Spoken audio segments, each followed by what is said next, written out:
The Brock Purdy doubters have been quiet to start the season, and for good reason, because Brock Purdy is playing at an extremely high level, arguably the highest level he has ever played at through a short career, granted, but a very good one to start for a 24-year-old player. And of course, we all know Mr. Irrelevant, blah, blah, blah. We get it. He was the last pick in the NFL draft. He shouldn't be playing like this, but he continues to get better. And so it's really cool to hear both Kyle Shanahan and John Lynch kind of give their assessment of Brock Purdy through the first 4 weeks of the season. And it's pretty cool. Take a listen as they joined KMBR right here.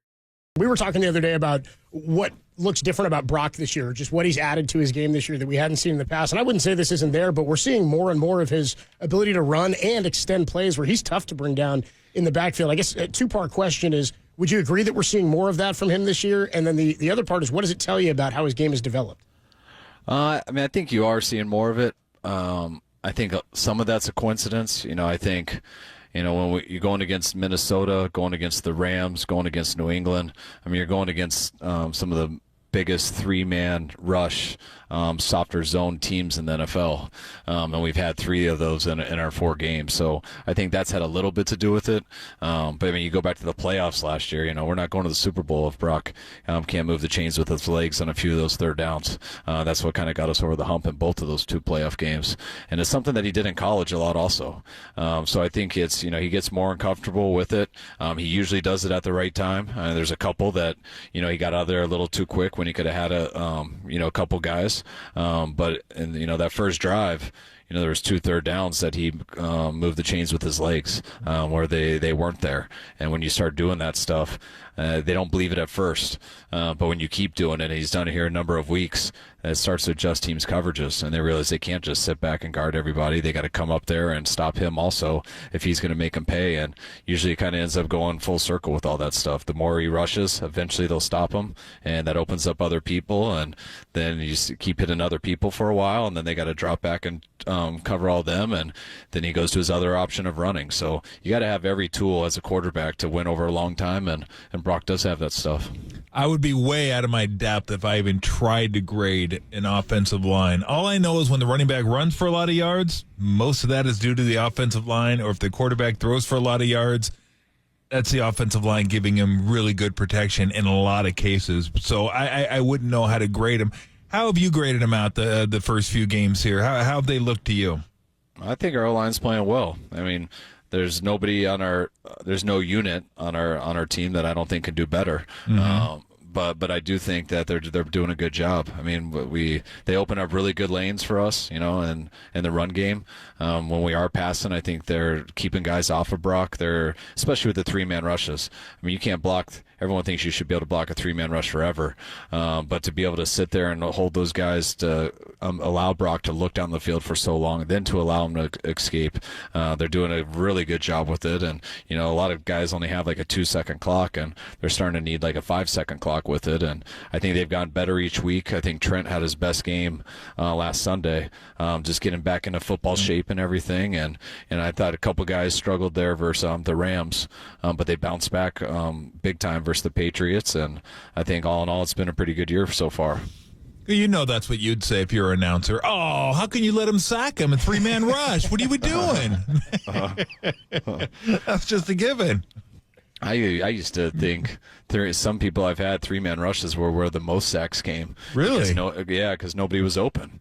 And especially if you're sitting there, and the hardest thing about 3-man rush is when they have everyone up in there, and it looks like you got to keep extra guys in protection. So you keep 2 guys in there, and then you got 3 guys out going against 8 people in coverage. Yeah. Good luck designing many plays where it's 3 on 8. And when that happens, the quarterback looks for so long, and he gets to the last guy, and he's covered, and then he gets hit.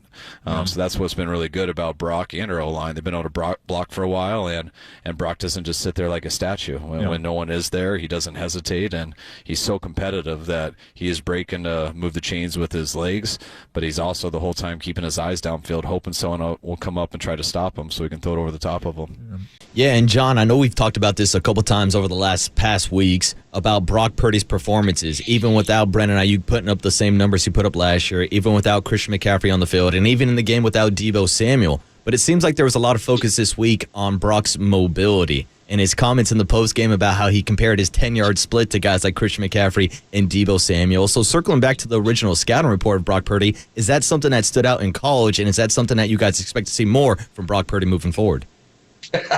That cracked me up, Brett. Brock pulling out his 10-yard split. I mean, he's going deep there. But that is, that's something you could see on the tape at Iowa State. I will say, you never know how things are going to translate from college to the NFL, and I didn't see him as a guy that would. I would say that's probably where we've been most pleasantly surprised that.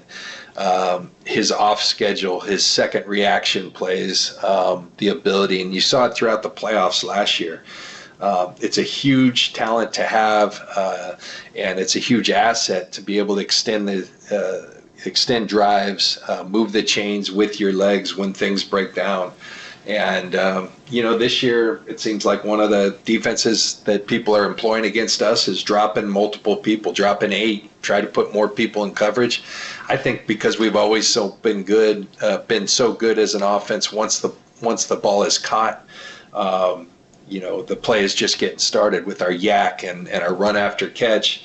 I think people are just trying to populate those areas with people, and Brock's saying, okay, well, if you're going to do that, I'll hold on to the ball. Someone will eventually come open, or I'll make it happen with my legs. And when you start doing that, they have to bring something different. And then the plays we saw last week were there downfield, and he showed another element of his game. And, I told you guys a couple weeks ago, Brock has passed the test on a consistent basis since he's been here. So nothing he does anymore surprises me. It's just kind of what we expect out of him.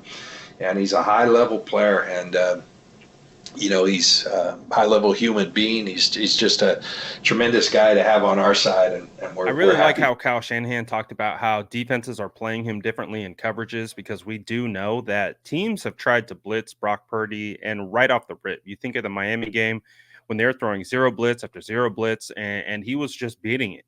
He beats zero blitz quite often. It's actually really rare that he gets taken down by a blitz. And so I think you're seeing that translate into more coverage. You're seeing them drop more into coverage to try to either confuse him or kind of take away his opportunities as a passer. So I think that's the ultimate sign of respect, is that defensive coordinators are playing Brock Purdy much, much differently. But let me know what you guys thought about what both Kyle and both John Lynch had to say about Brock Purdy. And let me know what you have to say about Brock Purdy in the comments below. And as always, make sure to like and subscribe for more updates.